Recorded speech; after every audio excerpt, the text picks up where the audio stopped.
اسی لیے تمام آسمانی صحیفوں میں علم کی قدر و منزلت پہ زور دیا گیا، اور خود نبی کریم صلی اللہ علیہ وآلہ وسلم نے علم پر کتنا زور دیا ہے۔ مشہور حدیث ہے، اب ہر ایک دہراتا ہے، لیکن بہرحال میں بھی گزارش کر رہا ہوں، بچے بھی یاد رکھیں گے، بڑے بھی یاد رکھیں گے، اور کچھ بھی ہو جائے، خاص طور سے بچوں سے اور جوانوں سے، کچھ بھی ہو جائے، طلب علم کا عوض کوئی شے نہیں ہے۔ آپ کو کوئی لا کے یہ کرۂ ارض کے برابر سونا چاندی دے دے اور کہ علم حاصل کرنا چھوڑ دو، تو اس کو ٹھوکر مار دینا، مگر علم حاصل کرنا نہ چھوڑنا۔ اب سمجھ میں آئی علم کی قدر و قیمت؟ یہ قول میرا نہیں ہے، یہ میں نقل کر رہا ہوں، یہ قول اس کا ہے کہ جو ابو الاقدار کی نسبت سے بھی پدرانہ حیثیت رکھتا ہے۔ یہ قول امیر المؤمنین امام المتقین علی ابن ابی طالب علیہ السلام۔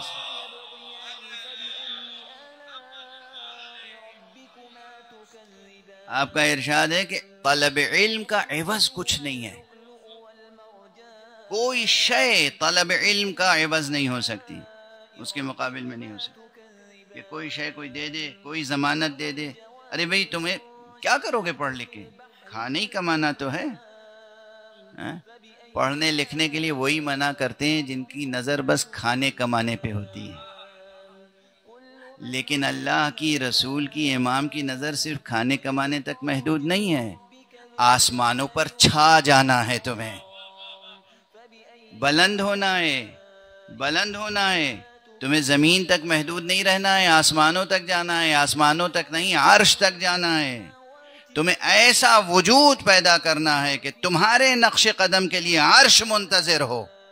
یہ شاعرانہ و خطیبانہ مبالغہ نہیں ہے، انسان کی بڑی قدر و قیمت ہے، اور اس انسان کے اندر بڑے امکانات پوشیدہ ہیں۔ ان امکانات کو پروان چڑھانے کے لیے سائنس کافی نہیں ہے، خوب سائنس پڑھیے، لیکن یہ یاد رکھیے کہ سائنس یہ بتاتی ہے کہ چاند کس ڈائریکشن میں چل رہا ہے، سورج کس ڈائریکشن میں چل رہا ہے، چاند اور سورج اور ستاروں کی رفتار کیا ہے، کائنات کس رفتار سے آگے بڑھ رہی ہے اور پھیل رہی ہے۔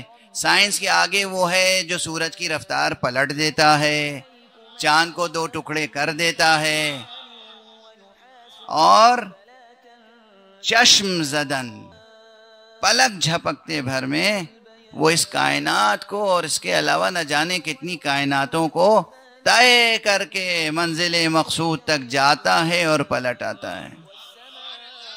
سائنس کی حدود اپنی جگہ، سائنس سیکھنی چاہیے، پڑھنی چاہیے، سائنس کی قدر شناسی کا حق ادا کرنا چاہیے، لیکن سائنس کو دین اور مذہب کی بنیاد نہیں بنانا چاہیے۔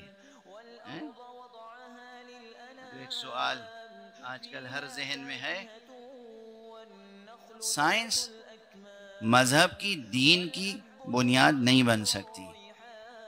سائنس ٹھیک ہے، سائنس خدمت گزار ہے، سائنس یہ بتانا جانتی ہے کہ گھر کیسے بنے گا، لیکن سائنس گھر میں رہنے والے مکین کی تعمیر نہیں کر سکتی۔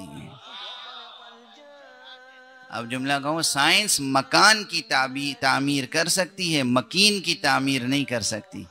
مکین کی تعمیر دین کرتا ہے، اور اگر مکین اچھا نہ ہو تو کیا ہوتا ہے؟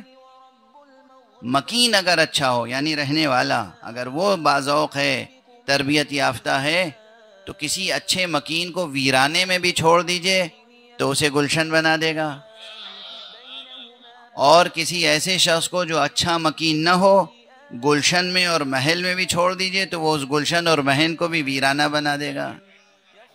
یہ مکین کی تعمیر اور تربیت یہ دین اور مذہب کا کام ہے، اور وہ اصول دین کو، اس پر یقین پیدا کرنا اس لیے لازم ہے کہ اخلاق کی جڑیں مضبوط ہوں۔ فروع دین پہ عمل کرنا اس لیے ضروری ہے کہ اخلاق کا تنا مضبوط ہو، اور یہ دونوں جب مضبوط ہوں گے تو پھر یقیناً شاخوں پر آنے والی کلیاں کھلیں گی، پھول کھلیں گے، اور بہار آئے گا، ثمر آئے گا، اور آپ کے شجرِ وجود کی ہر شاخ پھلوں سے لدی ہوئی ہوگی۔